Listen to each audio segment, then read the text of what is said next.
cidade pequenininha, o menino veio visitar o seu avô e perguntou ao seu avô por que todos os dias, quando dava 6 horas, ele sentava à beira da cama para rezar com sua avó. O avô não teve dúvida ao olhar para o seu neto e não quis explicar só o motivo de rezar, mas quis contar uma história, para que ele entendesse que a oração é um farol.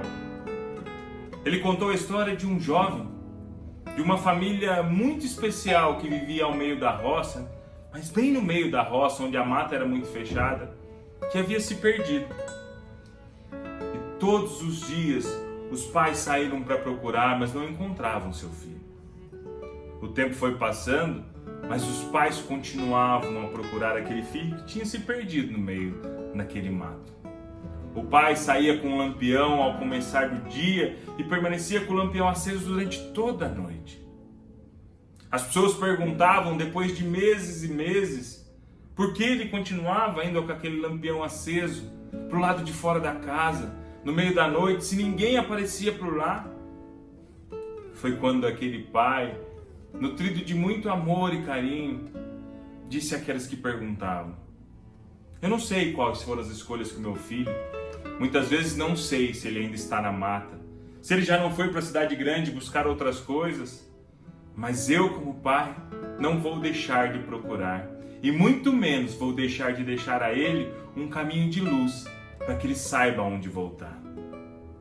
Naquela tarde, aquele neto, ao ver o seu avô e sua avó rezar, percebeu que a oração do texto era maior do que simplesmente contar algumas palavras que eram repetidas, mas sim era farol, era luz. Ele sabia que, por vezes, como neto, iam fazer escolhas. Talvez iam se distanciar, mas sempre quando fechasse os olhos, eles saberiam por aquele sinal deixado pelos seus avós, aonde buscar a graça do amor. Eu tive a graça de poder aprender assim, com vovó e vovô, rezando à beira da cama. Eles que são o sinal dessa graça e desse amor. Eu sei, meus amados, que muitas vezes queremos dar todos os exemplos aos nossos filhos, e muitas vezes eles são como aquele da história, que se perde no meio da mata. E tantas vezes nós queríamos que eles estivessem ao nosso lado, enxergando a mesma luz. Mas saiba que a nossa missão como casal, como família, é continuar deixando o lampião aceso. É continuar sentando na beira da cama para poder rezar o terço. Pois no momento certo e quando eles precisarem, eles vão saber para onde voltar. Que o tema de hoje possa ser de uma graça muito profunda a vocês. Que a gente possa compreender a nossa missão de evangelizar, de ser luz, de ser farol, de ser a graça de Deus presente no mundo. Não tenha medo de ser essa luz. Obrigado por estar conosco nesse encontro. Deixa aí seu like, compartilhe este vídeo. Não tenha medo de evangelizar. Faça com que a graça de Deus e o amor de Deus chegue a outros lares, a outros casais. Seja você também luz. Que você tenha um lindo estudo de tema e que Deus os abençoe. Olá! Estamos aqui para rezar e estudar juntos o 7º tema do ano de 2021 das equipes de Nossa Senhora. O lar apóstolo. O objetivo último de Deus não é criar um universo material, é formar um povo. Oração ao Espírito Santo. Vinde, Espírito Santo, enchei os corações dos vossos fiéis e acendei neles o fogo do vosso amor. Enviai o vosso Espírito e tudo será criado e renovareis a face da terra. Oremos. Ó Deus, que instruíste os corações dos vossos fiéis com a luz do Espírito Santo, fazei que apreciemos retamente todas as coisas, segundo o mesmo Espírito, e gozemos sempre da sua consolação. Por Cristo Senhor nosso. Amém. A imagem de hoje, cena de família, feita por José Ferraz de Almeida Júnior, um artista brasileiro do final do século XIX, nos leva a contemplar a beleza da família. Artista que nasceu no interior de São Paulo, em Itu, teve a graça de poder começar a sua vida sendo membro da paróquia. Naquela época ele era sineiro e o padre viu nele um grande talento. Ajudou dentro da comunidade para que seus estudos completassem e fosse até o Rio de Janeiro. Depois caiu na graça do imperador, onde foi convidado a viajar à França, onde participou de grandes exposições no Museu de Paris. Mas esse artista se tornou grande pelas pequenas coisas. Ele foi um artista minimalista que pegava nos detalhes a graça e o encontro. A imagem de hoje nos revela o encontro da família, onde temos um pai, uma mãe e os filhos que estão a bordo. É possível ver no olhar do filho que está ao chão um olhar de quem quer encontrar no pai um sentido, uma direção. A filha que está debruçada sobre a mãe, a aparecer e perceber as atividades que ela fazia. Parece uma cena comum, mas que hoje tão pouco vemos. Uma família que se reúne à sala e um experimenta o outro no encontro, onde um para o outro é sinal de algo maior. Hoje vivemos um momento muito difícil, onde ser família não é apenas um encontro, é estar. Mas lembramos sempre que como cristãos, aprendemos que família é ser. Ser pertença um do outro, ser encontro, ser o carinho, ser o amor. E é isso que o nosso artista José quer demonstrar nessa cena, onde o filho olha para o pai, ali cansado, muitas vezes lendo um jornal, não vai se esconder, vai estar com a família. Que nós possamos compreender com a imagem de hoje a importância de estar com os nossos filhos, estar com os nossos pais, estar com aqueles que nos amam e que precisam ser amados.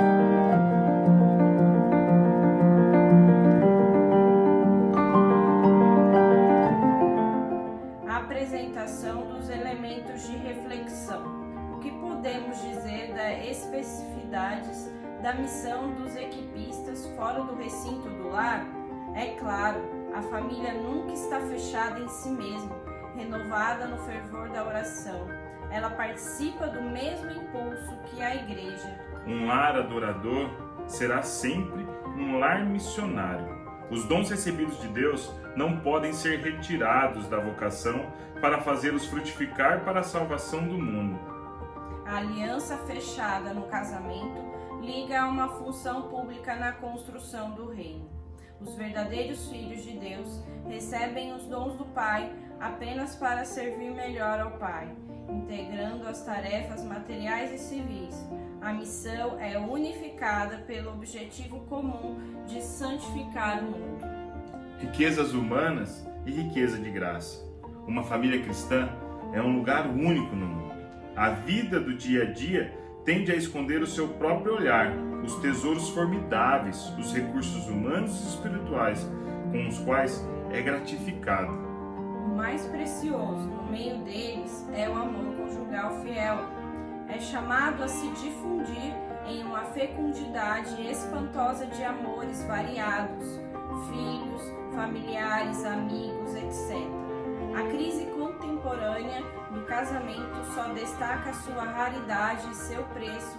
Depois vem pelo brilho toda a fecundidade evocada nos capítulos anteriores. Então, se subirmos desse rio de amor humano, a fonte em Deus se revela, então como matriz de inumeráveis graças espirituais. A missão dos cônjuges lá fora é levada pelo brilho desta autêntica caridade. Ela pede um testemunho resoluto da boa nova sobre o casamento, mas também por tarefas específicas. O Ministério da Palavra. O fundador das equipes de Nossa Senhora insiste numerosas vezes no serviço da palavra. O movimento é uma escola de vida cristã, com a ambição de fazer de cada membro de equipe um portador da palavra de Deus. Que todos possam entender que se calar é trair. Trair a Deus que conta convosco para transmitir a sua palavra criadora. Em que consiste esse serviço? Agir como um discípulo de Cristo e dar-se conta, de modo explícito, da caridade que é a força motriz por trás dela. A palavra sem a ação sem a palavra seriam igualmente um desvio do Evangelho. Sim, É necessário ajudar aqueles que sofrem e penam, abraçar imensas tarefas humanas, às vezes a ponto de heroísmo. Mas isso seria um puro ativismo se não fosse acompanhado por uma palavra que aí revela corajosamente seu segredo e a sua motivação cristã. Que mensagem devemos levar? Através do leigo, que revela a um homem as insondáveis riquezas do coração de Cristo. É o próprio Jesus Cristo que diz a este homem: eu te amo. O objetivo deste apostolado externo é, portanto, tão teológico quanto a sua fonte: fazer viver a fé, a esperança e a caridade naqueles a quem somos enviados. Tanto que seria uma perversão tentar cristianizar as instituições para economizar a evangelização, que é uma tarefa muito mais difícil no mundo invadido pelo ateísmo. Quem é meu próximo? Quais os destinatários a serem escolhidos para essa missão evangelizadora? Todo homem faminto é o próximo daquele que tem pão. Como portadores da palavra, os cônjuges têm a vocação de quebrá-lo e compartilhá-lo com aqueles que têm fome. São as crianças, é claro, como mencionamos, mas fora da família a carência é de uma acuidade sem precedentes. Em outros tempos, o ateísmo era um produto de luxo, tornou-se um produto de consumo comum hoje em dia. O ateísmo está se expandindo indiscutivelmente, um pouco como uma enchente que cobre regiões cada vez mais vastas e numerosas. E se objetivarmos, a missão é ampla demais e que somos incapazes de cumprir.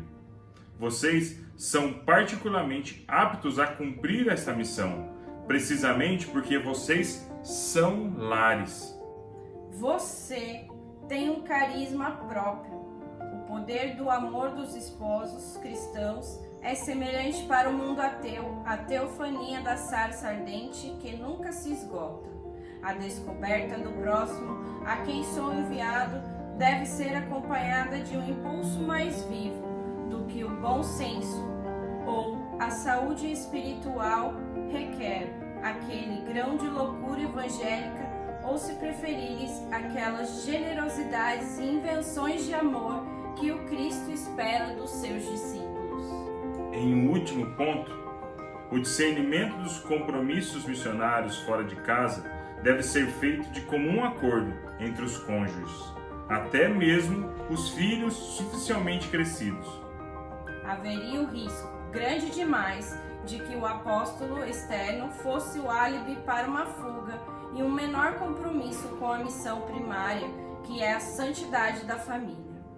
Basicamente, há uma competição entre as atividades apostólicas e a intimidade conjugal, enquanto não se tenha compreendido que existe uma estreita interdependência entre o amor conjugal e apostolado. O dever de sentar-se é o lugar ideal entre os esposos para reler e operar esse discernimento. Textos para reflexão e depoimento. Padre Cafarel.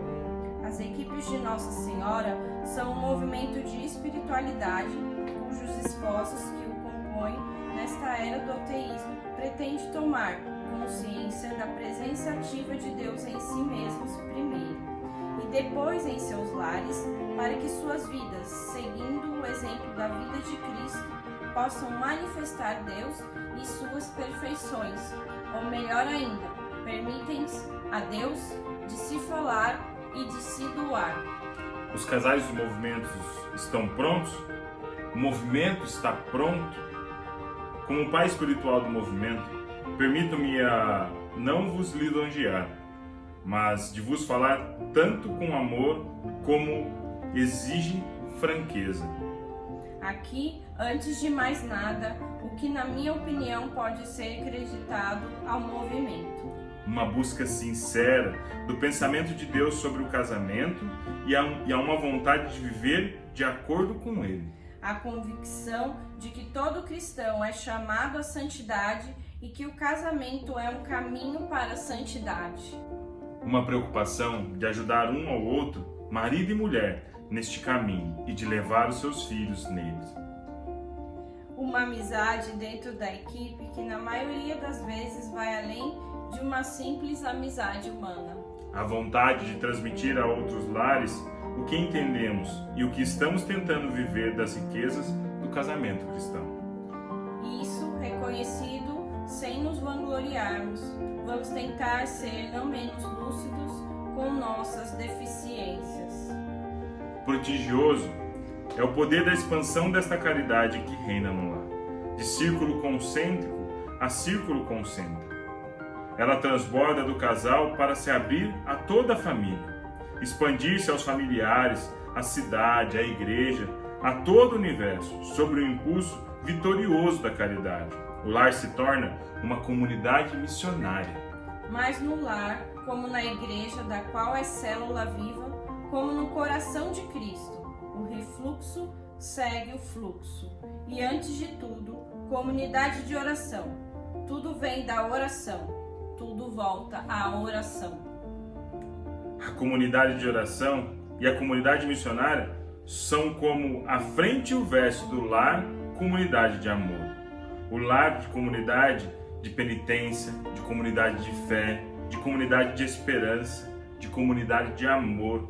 Tal obra se realiza a palavra de Cristo, que presente e viva no Evangelho. Um dinamismo missionário. O lar que frequenta o Evangelho não tardará a fazer a experiência de São Paulo. O amor de Cristo me impulsiona a anunciar aos outros a boa nova, a partilhar com eles as riquezas espirituais da minha vida com Cristo. A preocupação com os outros cresce, a hospitalidade se torna mais ampla e calorosa. E pouco a pouco, todos os membros da família vão tomando consciência do que o que fazem aos mais pequenos fazem ao próprio Cristo. Papa Francisco, Amores Letícia. Como cristãos, não podemos deixar de propor o casamento para não contradizer as sensibilidades atuais, para estar na moda ou por um complexo de inferioridade diante do colapso moral e humano. Privaríamos o mundo dos valores que podemos e devemos trazer. Permanecer em uma denúncia retórica dos males atuais, como se pudéssemos mudar alguma coisa dessa maneira, certamente não faz sentido. Mas também não adianta mais impor normas pela força e autoridade. Precisamos fazer um esforço mais responsável e generoso, que consiste em apresentar as razões e motivações para optar pelo casamento, pela família, de modo que as pessoas estejam mais dispostas a responder à graça que Deus lhe oferece. Isso exige de toda a igreja uma conversão missionária. É necessário não nos limitarmos a um anúncio puramente teórico, desvinculado dos problemas reais do povo. A pastoral familiar deve fazer saber pela experiência que o Evangelho da família é uma resposta às expectativas mais profundas da pessoa humana, a sua dignidade e a sua plena realização na reciprocidade, na comunhão e na fecundidade. Não se trata apenas de apresentar normas, mas de propor valores, respondendo assim à necessidade de que vemos hoje, mesmo nos países mais secularizados. Da mesma forma, foi enfatizada a necessidade de uma evangelização que denuncie com franqueza os condicionamentos culturais, sociais e econômicos, como um lugar excessivo dado à lógica do mercado, que impedem a autêntica vida familiar, levando à discriminação, à pobreza, à exclusão e à violência. É por isso que deve-se desenvolver um diálogo e uma cooperação com estruturas sociais. Os leigos, que se compreendem quanto cristãos, nos campos cultural, sociopolítico, devem ser encorajados e apoiados. Papa Francisco, Gaudete Exsultate. Bem-aventurados os pacificadores, porque eles serão chamados filhos de Deus. Esta bem-aventurança nos faz pensar nas numerosas situações de guerra que se repetem. Quanto a nós, muitas vezes somos causadores de conflitos ou pelo menos dos mal entendidos. Os pacíficos são fontes de paz. Eles constroem a paz e a amizade social aos que se esforçam para semear a paz por toda parte. Jesus fez uma promessa maravilhosa: serão chamados filhos de Deus. Ele pediu a seus discípulos que dissessem quando entrassem em sua casa: paz a esta casa. A palavra de Deus exorta todo crente a buscar a paz, em união com todos, pois um fruto da justiça semeado na paz aos que produzem paz. E este, por vezes, em nossa comunidade temos dúvidas sobre o que devemos fazer. Procuremos, pois, aquilo que promove a paz, pois a unidade é superior ao conflito. Depoimentos de um casal. Há 3 anos, o grupo jovem de nossa diocese de Sartre nos chamou como casal para fundar uma escola de formação para jovens discípulos missionários, chamada Escola dos 72. Atendendo a nossa diocese de Sartre e ao envio em missão dos 72 discípulos por Jesus no Evangelho de São Lucas. A missão dessa capelania é oferecer aos alunos do ensino médio um encontro a cada 15 dias para se formarem em autoconhecimento, no conhecimento de Deus para agir com os audaciosos missionários da igreja, assim como uma vida de oração e de encontro com o Senhor. Ao animar estas noites como um padre e um outro casal, nosso papel é ouvir esses jovens, ajudá-los a conhecer seus talentos, para ver como servir ao Senhor, ajudá-los a crescer em liberdade em nosso mundo e entender melhor a posição da igreja nas questões sociais atuais. Após estes 3 anos de serviço, aprendemos que é importante ouvir os jovens e não fazer as coisas no lugar deles. Ser treinado para escutá-los, para acompanhá-los também entre as reuniões. Ajudá-los a encontrar um equilíbrio certo entre a energia transbordante para servir e a sua formação acadêmica e extracurricular. Solicitar aos jovens casais que os enquadrem de tal modo que não sintam que estejam na frente dos seus pais. Fazê-los encontrar com Cristo numa vida de oração e de silêncio, sem freá-los em seus talentos musicais. Formá-los e responder a temas quentes, às discussões no pátio do colégio e da faculdade. Este serviço aos jovens é uma alegria profunda. Sua energia, seu senso de compromisso, suas perguntas, sua sede de entender, sua vida interior nos edificam e mexem conosco, em nossas próprias convicções e vidas de fé. Isso nos fez crescer. Nossa juventude é linda. Senhor, torna-nos servos atentos e disponíveis para saciar a sede deles. Sugestão para o dever de sentar-se. A competição entre as atividades apostólicas e a intimidade conjugal, desde que não tenhamos entendido que existe uma estreita interdependência entre o amor conjugal e o apostolado. Como vivemos concretamente essa exigência? Agradecemos o apoio do nosso cônjuge em nossos apostolados?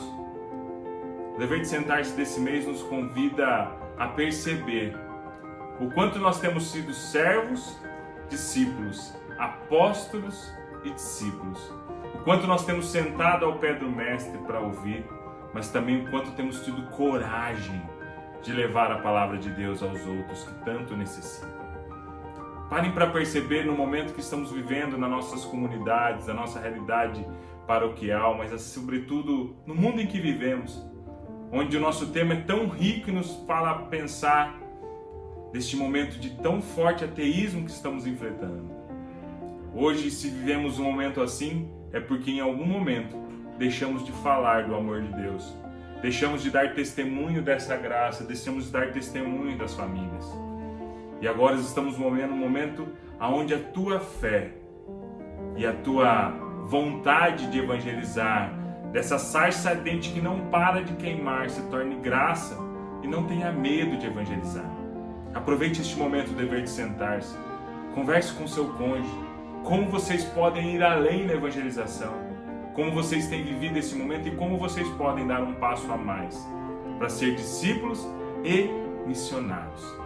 Que vocês possam encontrar a graça de Deus no encontro deste mês, que esse tema possa ser, assim como para nós, fonte de graça e de motivação. Não é para olhar para aquilo que falta ou pelas dificuldades que estamos vivendo, mas encontrar graça de fazer ir além. Talvez uma palavra sua hoje possa salvar um casamento. Talvez uma palavra sua hoje seja sinal de graça, seja a porta do céu, seja caminho, ponte. Amados e amadas, não tenham medo de falar sobre Deus, não tenham medo de dar esse testemunho. Talvez você saiba aí na sua comunidade, um amigo, alguém próximo, que está passando por um momento duro dentro do seu relacionamento. Já parou para pensar que a sua missão talvez seja salvar? Salvar como, Tiago? Salvar sendo discípulo e missionário. Não tenha medo de falar daquilo que nos une, da graça do amor. Use esse dever de sentar-se. Pense um pouquinho quais corações precisam ser visitados. E ouse um pouquinho mais como nos pede o Evangelho. E vá ao encontro do seu próximo. Pois o próximo é aquele que está perto de quem tem o pão. E hoje você tem o pão da vida, que é o próprio Jesus que se faz presente. Que você tenha um bom encontro, que a graça de Deus esteja presente. E até a próxima.